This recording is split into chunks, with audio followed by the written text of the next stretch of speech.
Dark net ഉപയോഗിച്ച് അന്താരാഷ്ട്ര തലത്തിൽ മയക്കുമരുന്ന് വ്യാപാരം നടത്തിയ മൂവാറ്റുപുഴ സ്വദേശി എഡിസൺ ബാബുവിനെ കൂട്ടാളി നാർക്കോട്ടിക്സ് കൺട്രോൾ ബ്യൂറോ ഉടൻ കസ്റ്റഡിയിൽ വാങ്ങും.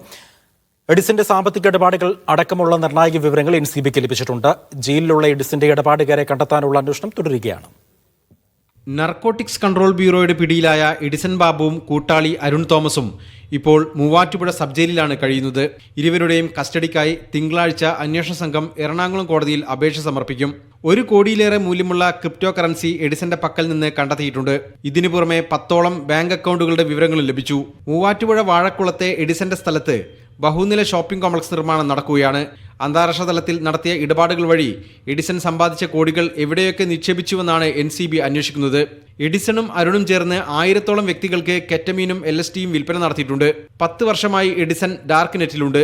2 വർഷമായി സജീവ മയക്കുമരുന്ന് ഇടപാടുകാരനുമാണ്.